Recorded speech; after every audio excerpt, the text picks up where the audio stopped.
Good day, ladies and gentlemen, and welcome to my humble home, my simple little casa here in Livingston, Montana. Okay, what I'm going to be doing for the next few minutes is showing you a new bass, a good, cheap Fender bass that I bought, a Squier series. Why? Because I'm a pull boy. That's why. But anyway, just so I don't get this wrong, here's the hang tag. Now hang on here, I'll show you the piece in a minute. But it's a Squier. It's a classic vibe is what they call it. A 1970 jazz bass. Okay? And you can get these all over the internet at the same price. The street price is $429.99. I don't care if you go to Reverb, Amazon, American Musical Supply, Music 123, Musician's Friend, and on and on and on. The basic street price, unless you're about ready to get ripped off, is $429.99. Now you'll have to decide for yourself if this bass is something that you would like to play or get into or anything like that.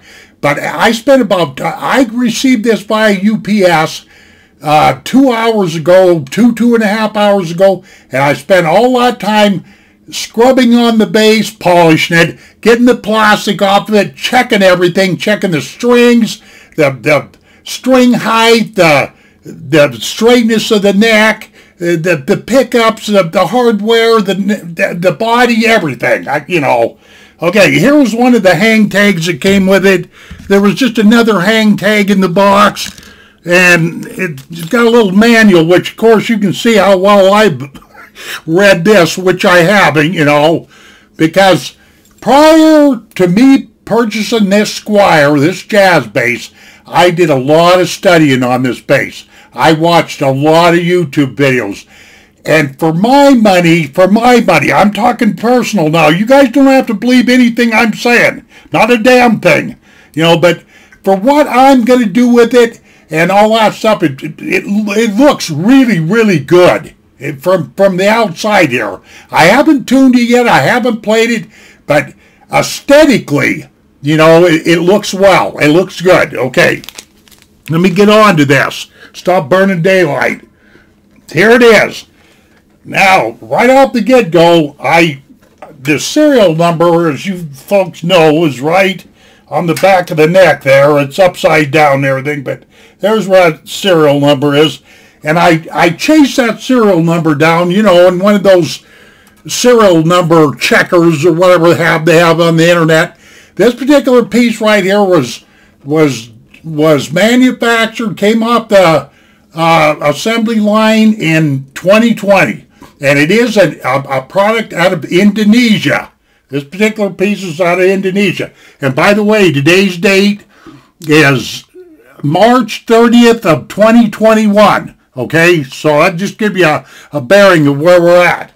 And yes, getting back to the price, that's exactly what I paid for this, $429.99.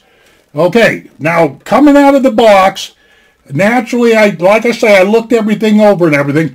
Let me get on to the biggest issue that I had with this. Everywhere you go on this body, it's listed as popular soft maple. So I'm looking all over the place trying to figure out if this is a maple body, a soft maple, mind you, because the neck here is a hard maple. There's a difference. Or trying to figure out if this body is poplar, maple, or what. Well, okay, this is what I've come to the conclusion. You may not be able to see this in my webcam, but there's two wings on each side. You may be able to see the glue lines on this back. I don't know if you can or you can't. But what I think the deal is, after looking quite a bit, is I think what they did is use soft maple right down through the pickups here and all that kind of stuff. And these wings on each side are poplar. Either that or it's the other way around. Either that or this is poplar here in the middle and the wings are soft maple. But if you was here where I was and you check the grain of this, you can tell if there's different grain running through the back and on the front of this. So I know that it looks to me like there's two different kinds of wood in this body, poplar and maple, okay? And this neck right here is definitely maple. It's Canadian hard rock maple, eastern maple, not soft maple, because there is a difference, okay? And these block inlays, these black guys here, they're painted on there. And the fretboard, see this, that's painted on there, that stripe. Okay, and so there you are with all that. The neck is very, very fast. It gets very narrow up in here. You know, it's a very fast neck. I really like this neck. I have always liked maple necks and maple fretboards. I'm a maple kind of a guy. And I'll tell you why, because years and years ago, I put a kit guitar together, a guitar, not a bass. And most of the wood that went into that kit guitar, and by the way, I bought that from Music Villa in Bozeman. That's the music place that I endorse, by the way, www.musicvilla.com. But I bought this kit from them, Fred Decker and Paul Decker and all those guys, and I was dealing with a lot of maple and drilling a lot of holes and all that stuff because it was just bare. Everything was just roughed out. I had to finish the guitar. And this was a 6-string guitar, lead guitar, not a bass. And believe you me, by the time I got done, I understood exactly how hard and sturdy and whatnot have you that Eastern hard rock maple is. I mean, that's some tough stuff. Yeah, I just like it, you know. Okay. And the reason why this is got such a different color than the body is because they used an antique type of a finish or whatever have you. I was reading that, you know, so. And here's the headstock, if you can see this. I don't have a lot of room to work here, but that's all upside down and everything. But you can see that. It's a Squier jazz bass. You know, 4-string jobber. Let me turn this thing over here. Now you can see this a little bit better. See if this will focus there. It is, according to all this stuff, it is designed and supported by Fender, or whatever that says there. Let me see if I can get this over here a little bit better. Yeah, there we go. And there's a serial number. Crafted in Indonesia. What does that mean? Well, it means it's not USA made, and it means it's not that expensive, because something like this in the USA made Fender line is going to cost you, well, you folks know, you guys know, $1,500, $2,000, you know. So, but I could find, coming out of the box, I could find very little wrong with this particular bass, and it's not really, you can tell there's some weight to it, but I just got done selling a 5-string Ibanez to Music Villa over there in Bozeman, put it up on consignment and everything, and that was what, it was a very nice, that Ibanez 5-string was a very nice bass and all that, but it was heavy, and I am just not really a 5-string guy. I tried to be a 5-string guy, but I'm really a 4-string guy, so there you are. I had to get rid of one of my basses. I only own 3 of them, but I had to get rid of one of my basses so I could make room for this guy right here. And the way it is on the open market, I'm sure you guys and gals know this, but there is lots of parts available for these Squiers in case you want to mod it or hot rod it or upgrade it or whatever have you. But I am not going to do any of the above until I tune this thing up, which I have not yet, until I start playing this and all of that kind of stuff. And then I'll just go from there. You see what I mean? Okay, just to give you an idea that I have checked this thing out, looking down this neck right here, you can see that. That neck is perfectly straight, if you can see all that. You know, that's one of the first things I checked to make sure this neck, you know, wasn't bowed or any of that kind of stuff, because I fooled with all that. You know, this neck is very, very straight on this thing. The tuners, you know, they look like they were in good shape. You know, these are those old-time vintage Fender tuners, which, you know, I may keep them on the air, I may change them, whatever here. And naturally, right here, the string height. I checked that out. You know, of course, I didn't put any tools on it, anything yet. I'm just eyeballing everything. And the string height doesn't look too bad, really. Probably the only two anomalies I've seen while I was inspecting this bass is the fact that the strings are a little high off of these pickups, these single coil pickups. And so I think I'm going to have to raise the pickups up a little bit there. Hope you can see that. They seem to be a little high to me, you know. The intonation on this bridge here appears to be okay. In other words, what I'm trying to say, ladies and gentlemen, is the basic setup on this wasn't really too bad. But I'm still not going to play it until I tinker around with it a little bit, you know. And what do we got here? 22 frets on this guy. It's a 34-inch scale on this neck. You know what I mean by that. I'm sure you guys do, you know. From this nut right here, from this string nut all the way back to in here, we're talking 34-inch scale on this guy. Okay, these pickups here are Fender designed pickups, single coil. What are they? What's that word? Alcino or Alcino, or you guys know what I'm talking about. Help me, I'm a dumb old man, you know. They're Fender designed single coil jazz pickups here, you know, right here in the bridge and right up here in the neck. And these are the electronic potentiometers, which is very, very simple. You got an overall tone right here, treble and bass, and then, you know, pickup volume right here for the, let's see, this guy right here would be for the bridge, and this guy right here would be up here for the neck pickup. You know, just overall volume. And very simple electronics, just the way I like it. And these are passive pickups while I'm thinking about it. I do not like, this is just a personal thing, I do not like active pickups. I don't like the problems that you got with batteries and buzzing and humming. Of course, you can have all that with these single coils. But these pickups don't cooperate with me. I'll just remove them and put something else in here. I mostly bought this, ladies and gentlemen, to be quite frank with you, just to play with it. Just to have a bass to, well, first of all, I've never owned a jazz bass.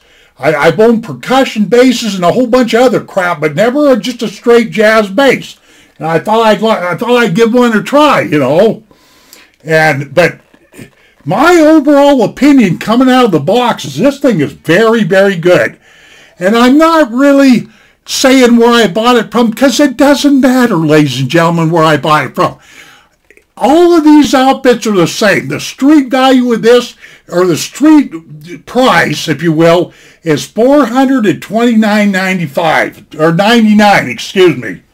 And of course, on the plate right here, on the neck retaining plate right there, it says Squier, but you can get a plate if you're so inclined that says Fender on it. If you want to be that nitpicky, you can actually put a lot of stuff, a lot of upgrades on these type of basses, you know. I'm trying to move this around to give you a, okay, I just remembered something. Okay, this maybe somebody out there that's watching this video, maybe you know more than I do. But almost every write-up you go to, I don't care if it's Musician's Friend, American Musical, Reverb, Amazon, I don't care where you go. It'll say on the description on the body, it'll say popular, that's a wood, poplar wood, comma, soft maple for this body. You know, and it makes it look like this body comes and or, you know. But after looking at this thing, and looking at the wings on this side, the wing on this side, you probably can't see it in my webcam here, but there is definite seams that go down where a wing has been glued on here, a wing has been glued on here, and what I think they've done is I think they put soft maple in here you know, where these pickups are and like that. And these are poplar wings. Soft maple down the middle and poplar wings like that. Either that or it's the other way around. Maple wings out here and poplar going down through the middle. You know, so that nice bass, nice little bass, man. You know, I took all the stickers, cleaned it up. It wasn't really all that dirty or nothing. It came in a kind of a weird box. The box had a whole bunch. It was just it said Fender Squier on it and all that, but you know, there was a bunch of holes poked in the box. I mean, you know, box holes, corner holes, you know, little, you know, and I'm looking at when the UPS guy handed me out, I thought, boy, I sure hope there's nothing busted in there, because they don't go out of their way, Squier, Fender, whatever have you, to wrap this up real. I mean, it's good enough, but if I'm way up here in Montana, and it's a long transport from heavily populated areas where they got a lot of things for sale up here into these mountains. So a guy never knows how something is going to show up on your doorstep, whether it's going to be bursted all to hell or what, you know. But I could find no scratches, nothing whatsoever wrong with this jazz bass. Okay. Now, like I say, I've never owned a jazz bass before. I've always wanted to own one, but I figured I'd buy cheap. And this isn't the only way, ladies and gentlemen, that you could get out of this bass thing cheap. Cort makes a pretty decent bass, from what I understand, in a cheap line of basses. Ibanez, you have to look. There's a bunch. Dean makes some. There's a whole bunch of them, but I just decided to go with Fender because there's actually some very positive comments out there on these jazz basses, and they make a rendition or a replica, if you will, of a 50s, no, not a 50s, a 60s, a 70s, and like that, you know. There's lots of these Squier models out here, but remember, this particular model right here is a Squier Vinny, let me look at this again to get this right, man. To me, it's just a jazz bass. It's a classic vibe. Squier Classic Vibe 1970s jazz bass, okay? And I really don't know. There's a 3-ply pick guard right here, you know. And this bridge right here, this is just your standard, you know, goopy old standard bridge, you know what I mean. A lot of people aren't too hep on those bridges, but it's just one of their vintage bridges, you know. And the hip shot. And there's a whole bunch of people that's got replacement bridges out there. They're not, you know, we're talking $50 to get you a replacement bridge if you can't live with this one. But there's a lot of people that just live with them. They don't care one way or the other. So I really, and how much this weighs, I don't know. I didn't weigh it. Excuse me. But, you know, I've already got a set of strap locks. I'm going to put a set of Bernie Ball strap locks on here, and I've already got a real nice leather strap to go on here, because you know how it is, guys, when you're playing these basses, man. Sometimes it really helps to have a strap on. Well, not only for security reasons so that your bass doesn't fall on the floor, but it puts some of that weight, you know, there around your neck and shoulders and different things like that. And it helps balance out the weight, you know. But I am a firm believer in strap lock buttons. Whatever method that you use to lock down a strap on your piece, because there's nothing worse than having an instrument go clunking and clanking down a set of stairs or falling on a stage or whatever have you. Of course, in my case, I don't play in a band or any of that kind of stuff. I just play for myself, so you know, most of the time I'd be sitting down, but I still feel more comfortable even sitting down if I got a strap on. It's just that simple, you know. But yeah, this neck really kills me, man. This thing is really pretty doggone fast, you know, and I hope I've been able to swing this around for you folks to get a good look at it. Of course, there's a lot of YouTube video files out there on these jazz basses, you know, these Squiers. There's a ton of videos, you know, show guys hot rodding these things, making modifications and all that stuff. But this is brand new right out of the box, and I see my doggone screensavers kicked on. Oh, man. I suppose I should probably shut up and get gone. Look at this. 20 minutes. This is absolutely ridiculous. What I've got to say, ladies and gentlemen, if you're looking... I think I got enough, even though I've owned this for a couple hours, I think I can honestly say, if you like what you're seeing here, if you don't want to spend a lot of money for a bass, don't.